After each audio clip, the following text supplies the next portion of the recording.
Halo teman-teman semua, di sini merekam pada pukul 3:30 pagi karena ya pengen aja belum ngantuk gitu kan. Di sini bagi teman-teman yang punya tips supaya nggak insom, tapi udah berhasil dan manajemen waktu yang baik, tapi udah berhasil diterapkan di Anda ya, atau di kamu atau di elu gitu. Bisa bantu sih tulis di kolom komentar karena sih sedang membutuhkan itu. Oke, terima kasih. Di sini sih kan ingin mereview judulnya itu kan metode menaklukkan jiwa ya karya Al-Ghazali. Sebenarnya awalnya itu si baca buku ini tuh nggak ada niat karena ini bukan buku sih. Jadi sih itu waktu itu lagi nginep di rumah Eyang. Pas lagi nginep di rumah Eyang ada tumpukan buku kan sih pengen baca buku gitu karena udah selesai baca buku yang lain. Terus akhirnya sih bukan cari sih lihat-lihat terus sih akhirnya menangkap ini deh buku ini di antara buku yang lain. Kenapa? Karena sih menganggap kalau misalnya bukan menganggap sih udah pernah udah saya udah pernah baca kalau misalnya faktor kesuksesan itu dari kecerdasan emosional sampai persentasinya sampai 80%. Nah, itu jauh banget di atas kecerdasan intelektual atau dari otak. Di sini kan udah tahu judulnya menaklukkan jiwa metodenya. Berarti kalau misalnya sih tahu cara menaklukkan emosi atau jiwa gitu, ya pasti akan ada keuntungan sendiri dari hidup sih gitu. Dan di sini dari sudut pandang Al-Ghazali selaku muslim. Oke, langsung aja ya. Sebenarnya sih baca reviewin kan sih baca bukunya tuh udah lama banget, berbulan-bulan lalu. Terus tapi sih udah tanda-tandain.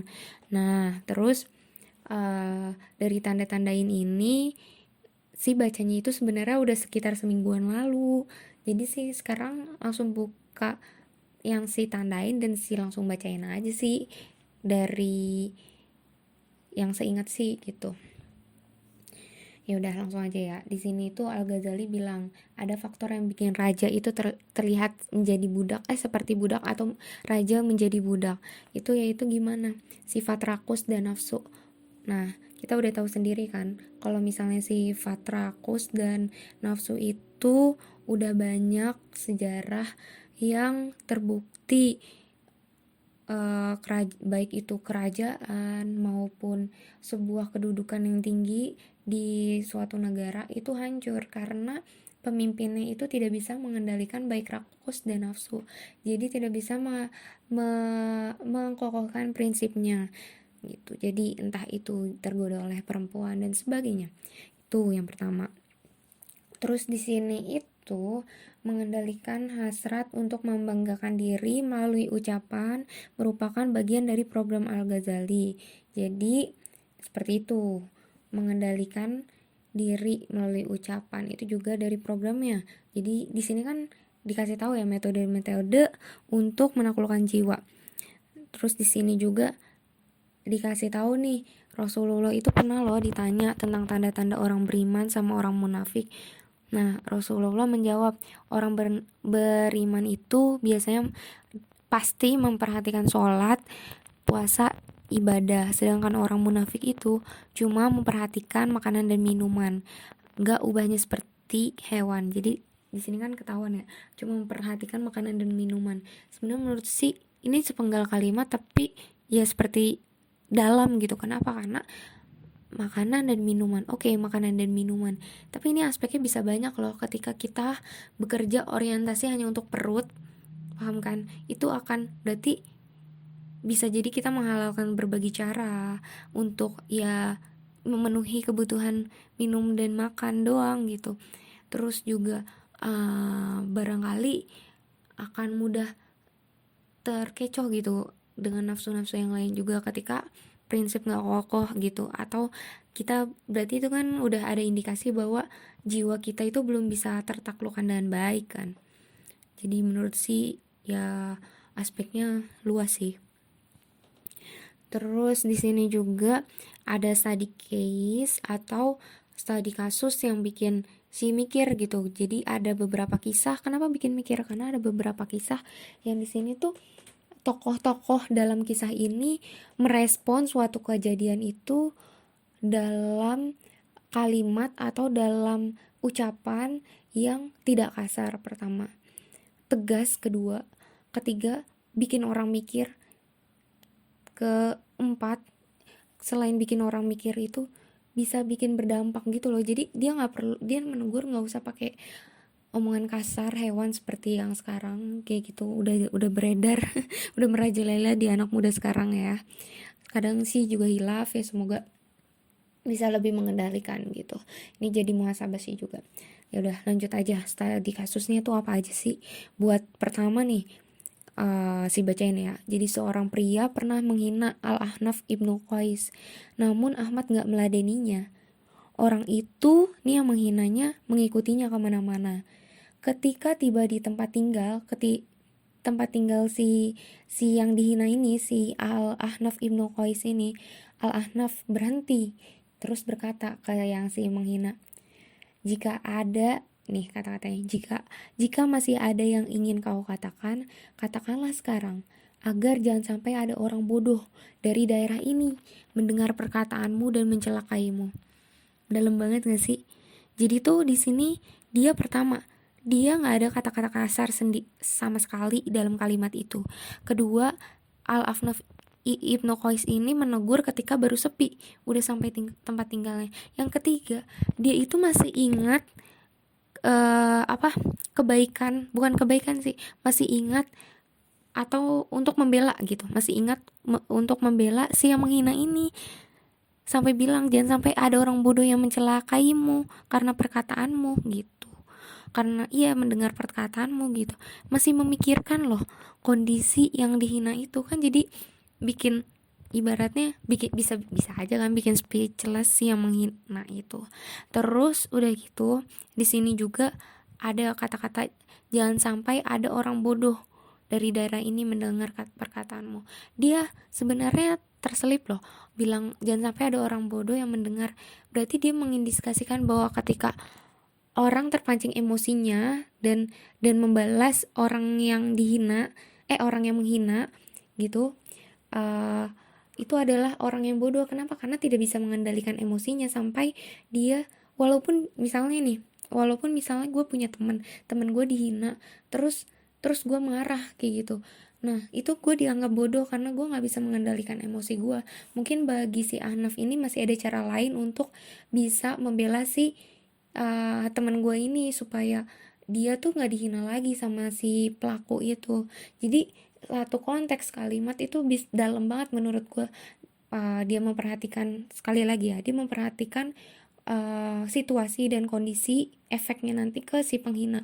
Yang kedua dia nggak pakai kata kasar. Terus yang ketiga juga dia memberitahu loh hal yang baik, yang enggak, yang terus selanjutnya dia juga nunggu sampai udah nggak ada orang dia baru negur gitu. Terus di sini juga ada kalimat bahwa ketika tanda-tanda kecerdasan tampak dalam diri seseorang, hendaklah perhatian kepadanya ditingkatkan. Tanda yang pertama adalah rasa malu. Nah, jadi di sini bilang ketika orang udah mulai punya rasa malu, berarti kan dia malu di sini tuh untuk meninggalkan perbuatan-perbuatan tertentu ya. Berarti kan nggak mungkin ya timbul rasa malu itu kalau nggak ada pancaran cahaya hikmah ya, yang membuat dia tuh jadi kayak oke, ini nggak baik, ini baik, oke ini sebaiknya melakukan hal yang kayak gini untuk prinsip hidup saya, karena ini ya memang jalan yang bukan yang dilarang Allah gitu. Itu berarti kan ada pancaran hikmah, dan itulah tanda-tanda kecerdasan. Jadi bibitnya itu apa? Dari rasa malu gitu, karena jadi tahu apa yang bertentangan dan juga apa yang tidak. Terus di sini juga gimana sih supaya kita tuh bisa menaklukkan jiwa kita dan timbul jiwa atau segala rasa yang positif gitu. Di sini bukan berarti sih udah bener dan bisa melakukannya ya gengs, tapi di sini itu sih jelasin berdasarkan sinopsis, dan sih ketika baca kan jadi preview lagi, wah padahal kalian nggak minta pembelaan ya kali aja. Di sini ya tadi yang sih bilang gimana caranya mengendalikan emosi atau jiwa ya supaya terus positif. Ada kalimat kayak gini, hendaknya ketika dia terus mengucapkannya hingga seakan-akan lidahnya tidak lagi bergerak. Jadi ketika mengucapkan hal-hal yang positif atau hal-hal yang baik gitu, itu sampai ketika diucapkan itu lidah udah nggak bergerak gitu, saking udah terbiasa. Barangkali nih salah satu contohnya berzikir.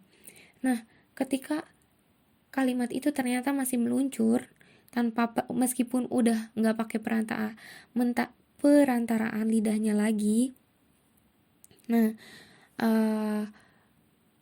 tapi sampai udah terekam di hati gitu.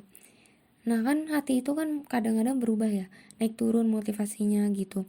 Di sini ada kalimat lagi, setelah itu hendaklah dia tetap dalam keadaan demikian hingga tiba saatnya ketika bentuk maupun huruf kalimat itu terhapus dari hatinya dan hakikat maknanya tetap tinggal, hadir dan menguasai keseluruhan bagian hati. Jadi meskipun udah gak terucap nih secara lisan, lidahnya udah gak bergerak, tertanam di hati, ketika udah gak teringat lagi di otak dan di hati, tapi udah kayak udah tertanam sendiri gitu, tanpa kita ingat tuh udah tertanam. Biasanya tuh kalau kayak gitu udah munculnya itu ke action, ke tindakan. Tuh caranya kayak gitu. Atau indikasinya lah ya. Sebenarnya bukan ke cara sih, lebih ke indikasi kita udah bisa menaklukkan jiwa atau sisi positif dalam diri itu gimana ya itu. Terus di sini ada studi kasus kedua ya. Jadi di sini ada tokoh namanya Uwais Al-Qarani.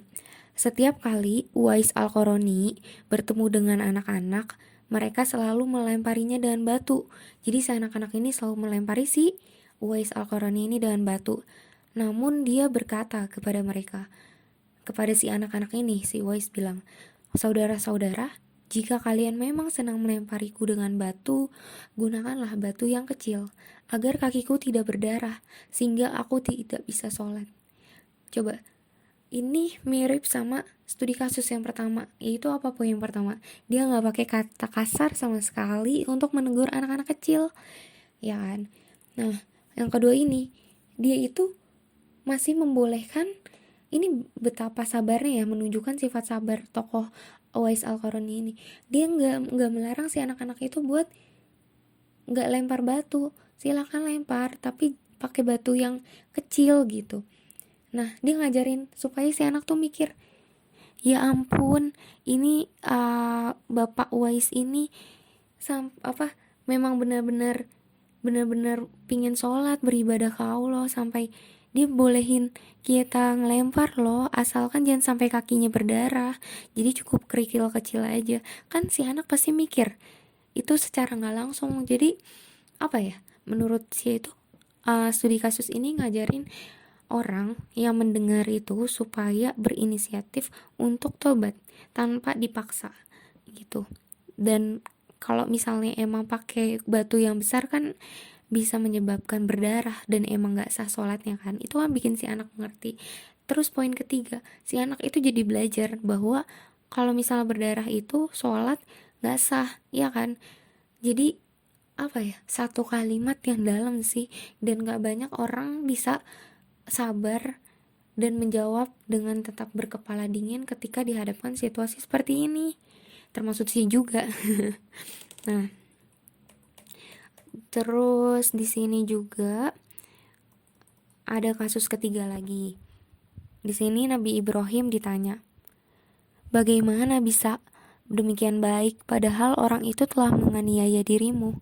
Nabi Ibrahim menjawab, nih ketika Nabi Ibrahim dianiaya ya sama seseorang, dia menjawab, kalimatnya ngena banget, meskipun satu kalimat ya.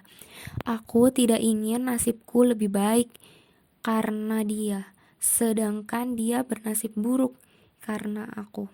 Ngena banget gak sih? Kalau kita bedah, ayo kita bedah kalimatnya. Aku tidak ingin nasibku lebih baik karena dia. Di sini kan dia abis dianiaya sama orang ya. Beliau Nabi Ibrahim ini abis dianiaya. Tapi dia menganggap ketika beliau menganggap nih, misalnya gue deh, biar mencontohkannya enak, misalnya gue orang yang yang dianiaya. Di sini gue nggak pengen nasib gue itu lebih baik daripada si yang nganiaya karena perilaku jeleknya sih yang nganiaya gitu. Jadi kayak nggak level banget gue dapat pahala, dapetnya tuh dari kejelekan perilaku orang gitu. Paham gak sih? Kayak what, lu mikir bisa, astagfirullahaladzim, lu maksudnya ini kalau orang biasa, orang sekarang, zaman sekarang ya misalnya, lu mikir sejauh itu gitu, sampai nggak sudi, nggak selevel, dapat pahala buat apa namanya, dari perilaku jelek orang gitu kan. Kayak oke, okay, seseorang, Nabi Ibrahim pengen dapat pahala ya dari cara yang baik gitu, jangan sampai dari karena perilaku jelek orang. Jadi kayak suci banget gitu niatnya. Ngena banget gak sih? Dari sepenggal itu. Terus kita lanjutin, ini masih satu kalimat tadi kan, sedangkan dia bernasib buruk karena aku. Terharu lagi anjay. Karena sedangkan dia bernasib buruk karena aku. Dia ini tuh orang yang menganiaya ya. Nah, ibaratnya ini umpamanya gue lagi aja ya, misalnya orang yang nganiaya itu jadi nasibnya buruk karena dia habis nganiaya gue gitu. Jadi kayak ya Allah, amit-amit jangan sampai tuh orang nasibnya buruk karena dia berurusan sama gue, jadi gue yang bikin dia nasib buruk walaupun ya dia nganiaya gue gitu.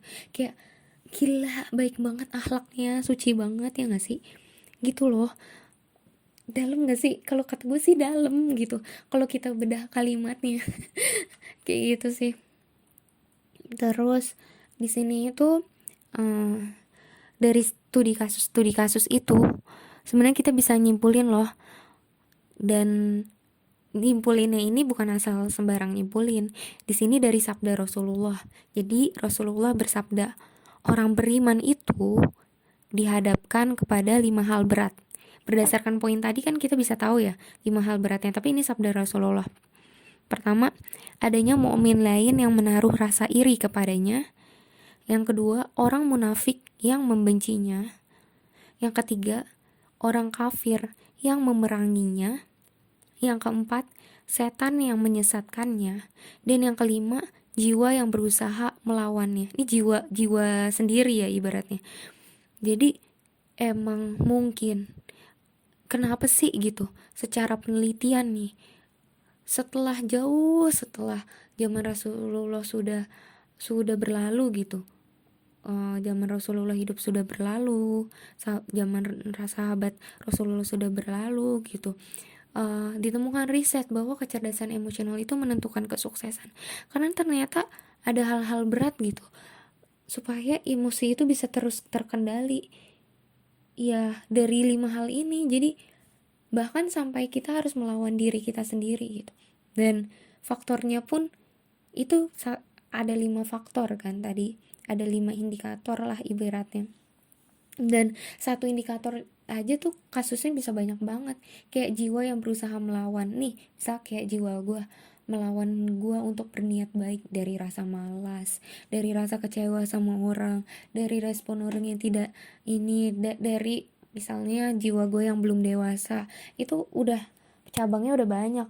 Terus misalnya orang munafik yang membenci, itu kan orang munafiknya bisa jadi nggak cuma satu, ada di dunia pekerjaan, di pertemanan, di dunia sekolah, kayak gitu-gitu kan. Jadi apa ya, ya malum aja sih gitu, problem solving itu emang perlu latihan dan menjadi faktor kesuksesan. Ternyata gue selalu seneng gitu beropini dan relatein satu sama lain gitu. Makanya karena ya menurut gue semua di hidup ini terjadi pasti ada hikmahnya, dan juga takdir itu pasti satu sama lain itu berdampak setiap langkah yang kita lakukan gitu. Jadi sesulit-sulit kita melangkah, niatin ini apa, coba konsistenkan itu untuk berniat yang baik. Meskipun kita belum sampai melangkah, tapi kita itu jangan sampai bergerak untuk ke arah negatif gitu. Iya, diupayakan ya, gue juga belajar. Terus di sini juga dikatakan bahwa ternyata makanya kan kenapa judulnya itu metode menaklukkan jiwa, bukan bisa jadi kan si penulis ini menulisnya metode menghilangkan emosi negatif, bisa kan. Terus metode menambah energi positif, bisa aja kan. Tapi ini sudut pandang gue ya, tapi si penulis ini uh, menggunakan judul metode menaklukkan jiwa. Menaklukkan berarti kan ada sesuatu yang tidak bisa diubah gitu, cuma kita hanya bisa berupaya untuk menaklukkannya.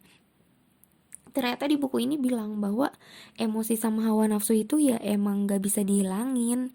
Jadi Allah menciptakan itu sudah menjadi fitrahnya manusia, tapi ya bisa kita kendalikan, yaitu dengan akal melalui asah pemahaman ilmu. Jadi emang ngasah ilmunya itu harus terus menerus loh, kayak pisau, kayak mutiara, apalagi ayo apalagi terbentur ayo apalagi intinya tuh harus selalu dilatih gitu. Jadi emang gak bisa kita menghilangkan hawa nafsu dan emosi, cuma kita kendalikan. Mungkin kalau bahasa sekarang dikonversi gitu, dikonversi gimana bentuknya supaya pengendalian itu menjadi energi yang positif, emosi dan hawa nafsu itu. Terus di sini juga bilang karena untuk kan semua pasti ibarat udah ada ketetapan ya, setiap penyakit itu ada obatnya sebenarnya gitu, setiap masalah itu ada solusinya sebenarnya gitu, cuma emang nggak gampang. Ya semoga kita menjadi golongan orang-orang yang mau berjuang menghadapi masalah dan menyelesaikannya, amin.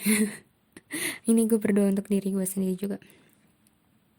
Nah iya, karena di sini dalam beberapa momen untuk memenuhi aturannya justru emosi dan hawa nafsu dibutuhkan untuk kebaikan manusia gitu. Jadi ya cuma bisa dikendalikan karena kadang-kadang itu dibutuhkan. Misal gini, tadi apa, emosi sama hawa nafsu nih, soalnya kayak gini nih, ada kata-kata sikap tegas, emosi dan kasih sayang. Kasih sayang kan sebenarnya hampir mewujud ke hawa nafsu ya gitu. Ketika sayangnya itu tapi tulus, mungkin gak sekedar hawa nafsu, tapi hawa nafsu yang membabi buta itu yang salah gitu. Nah di sini tegas itu pun juga munculnya dari emosi kan, dia bisa berlaku tegas gitu karena emosi. Jadi udah punya tempat tersendiri loh antara tegas dan kasih sayang, dan itu kan sebenarnya muncul dari jiwa kan, yang ya memang yang sudah ada fitrahnya dari manusia. Jadi kesempurnaan bukan, di sini bukan kata gue ya, tapi di sini bilang kesempurnaan bukanlah terletak pada sikap tegas yang membabi buta atau kasih sayang yang membabi buta pula. Ini kata Al-Ghazali. Nah udah mulai ke apa ya, kayak wow gitu ya. Semoga sih gue bisa membawakan atau menceritakan atau mereview buku ini itu bikin kayak mikir dan juga enak gitu didengerinnya, amin. Terus di sini juga ada saran dari gue, kalau misalnya intensitas lagi tinggi nih emosi, misalkan emosi itu kan juga nggak selalu negatif loh, positif kan, ada rasa semangat, motivasi, itu kan juga sebenarnya emosi, bentuk emosi yang positif. Tapi misalnya nih intensitasnya jelek nih, lagi marah, sebenarnya bisa dikonversikan ke positif, misalnya ke ibadah. Oke, gue kesel banget ya Allah, hamba kecewa banget ya Allah gitu, wudhu, ibadah, solusi, kita langsung cari solusi, bedah masalah seperti itu. Terus menjalankan aktivitas sosial, kayak mikir, oh kayaknya gue kurang sedekah, jadi gue kayaknya kurang ikhlas menghadapi suatu persoalan. Kan sebenarnya relate kan, ketika kita sedekah, kita sebenarnya sedekah itu apa sih, kita ya seperti yang udah pernah gue jelasin di podcast gue yang lain tentang keajaiban rezeki itu ya judulnya. Kalau misalnya sedekah itu salah satu hikmahnya itu kita memunculkan rasa ikhlas dalam diri. Nah, itu bisa wujud pengendalian emosi juga kan, dari misalnya marah atau mungkin rasa unek-uneknya penuh. Nah itu mungkin butuh sedekah untuk lebih mengikhlaskan, nanti problem kita juga bisa lebih ikhlas menjalankannya. Saling relate kan. Terus di sini juga ada perkataan kayak gini, sesungguhnya aku akan menciptakan manusia dari tanah. Ini didengerin banget ya, soalnya menurut gue bervalue sih. Sesungguhnya, nih gue ulang sekali lagi, sesungguhnya aku akan menciptakan manusia dari tanah setelah kusempurnakan kejadiannya, dan kutiupkan ruhku. Hendaklah kamu merendahkan diri dengan bersujud ke hadapannya. Coba kita bedah kalimat ini. Bukan kita bedah sih, buku ini membedah kalimat tersebut. Bilang gini, dalam nas ini, dia atau Allah menyatakan bahwa jasmani berasal dari tanah. Coba kita ulas lagi, menciptakan manusia dari tanah, ya kan? Jasmani dari tanah. Sedangkan ruhani, nih kita baca lagi nas tadi. Setelah kusempurnakan kejadiannya dan kutiupkan ruhku. Nah, sedangkan ruhani dari Allah, Tuhan semesta alam. Jadi ruh itu murni dari Allah, karena kan disitu dikatakan ruhku. Terharu gak sih gitu? Itu kalimat kalau dibedah dalam loh. Terus, nah makanya di sini konteksnya yang dimaksud dengan ruh dan jiwa itu adalah satu. Kan di sini metode menaklukkan jiwa. Jiwa itu kan ruh. Nah itu satu. Nah makanya itu kenapa penting banget untuk menaklukkan jiwa. Sekarang kita relatein dengan fact atau fakta ya. Riset kalau misalnya penentu kesuksesan itu kecerdasan emosi, ternyata ngaruh sama nas yang udah ada dari Allah. Terharu gak sih? Kayak padahal ini pada zaman Nabi dan hasil riset pada zaman apa, tapi relate gitu loh. Terus di sini mengatakan dari Al-Ghazali bilang, sesungguhnya lebih baik bagiku untuk memaksanya melakukan perbuatan-perbuatan yang berat daripada dia yang memaksaku untuk melakukan perbuatan-perbuatan keji. Gue jadi ingat loh, gue kan baca buku 5 AM ya, itu rekomendasi dari direktur gue di kantor. Itu tentang, sebenarnya terlebih tentang ke entrepreneur sih, cuma ada kutipan kayak gini juga kayak yang Al-Ghazali. Wah, padahal itu orang barat apa orang Eropa ya, kayak orang Turki dah. Ya pokoknya beda, bukan dari Al-Ghazali. Di situ juga bilang, bentar gue ambil bukunya, bentar. Intinya tuh bukunya tuh bilang kalau misalnya lebih baik aku untuk sakit untuk bertumbuh daripada ya gitulah intinya. Mirip gak sih? Kayak wow, mereka beda zaman padahal. Sebentar.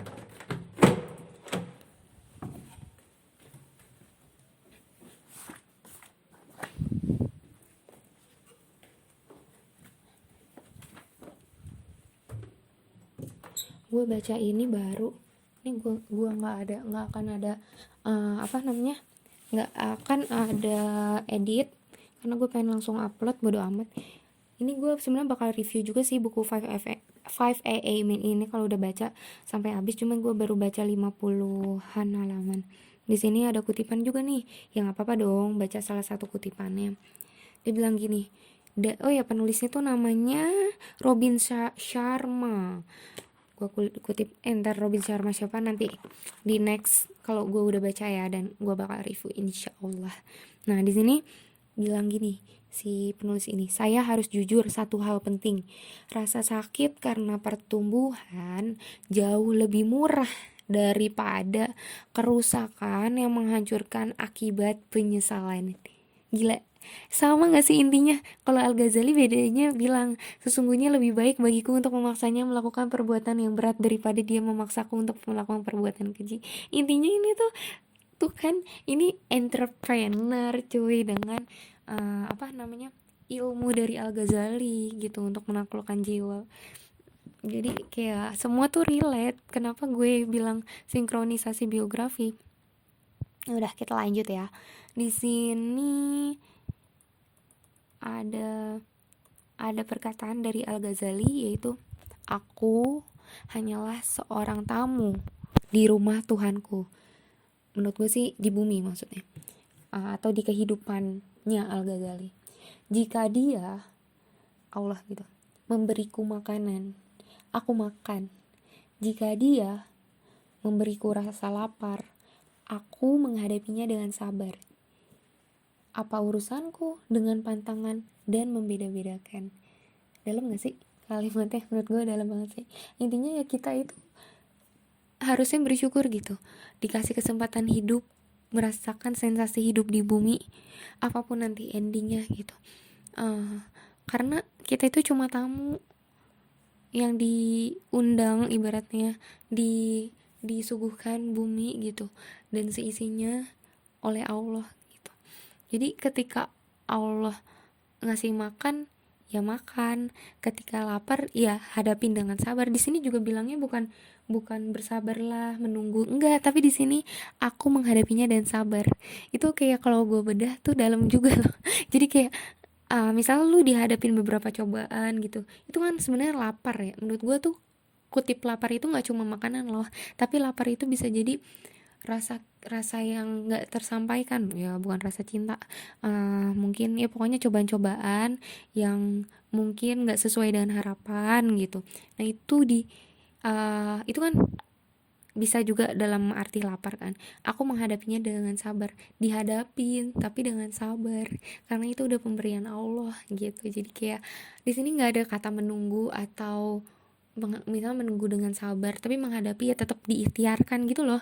Kayak ini kalimat ringkes tapi kalau dibedah tuh artinya tuh dalam gitu.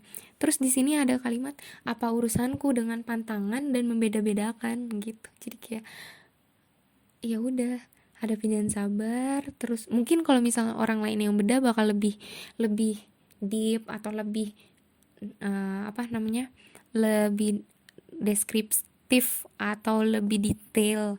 Kalau gue, menurut gue ya kayak gitu sih ketika dibedah kalimatnya dalam. Terus aduh ketawa gue jelek banget. Terus di sini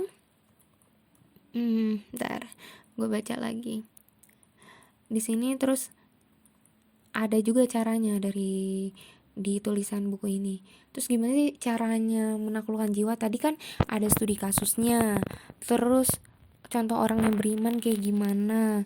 Terus apa sih di Al-Ghazali, apa opini Al-Ghazalinya sendiri menyikapi kehidupan seperti apa, ya kan intinya. Terus sekarang bagaimana caranya untuk kita bisa menaklukkan jiwa?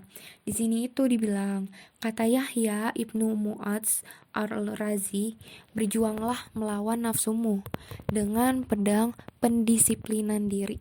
Coba, dalam gak sih?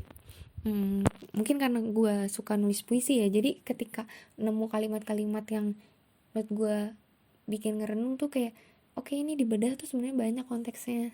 Meskipun sekalimat pedang pendisiplinan diri, disiplin, jadi emang pedang gitu harus dikeraskan gitu loh. Di pedang kan gunanya untuk menyerang ya, ya disiplin tuh harus memang dengan bukan dipaksa, iya dipaksa juga, cuma maksudnya kayak orang pedang tuh ditebas kan perlu kekuatan untuk mendisiplinkan.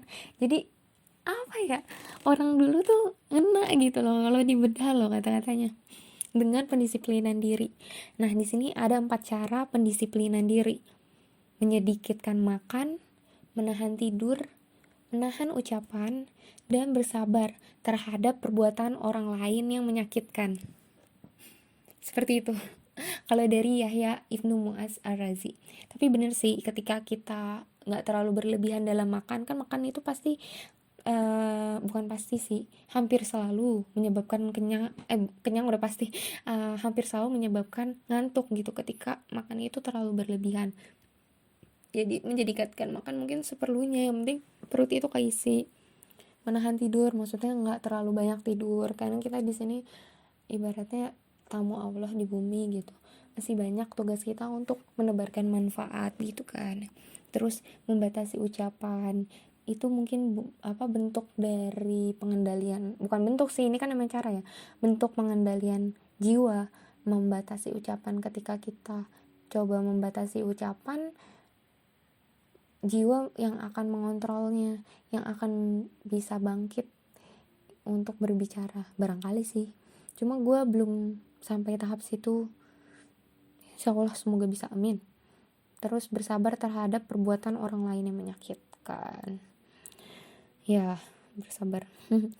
Bersabar, nah itu konteks sabar bisa dibedah lagi tuh kayak gimana. Gue lanjut ya.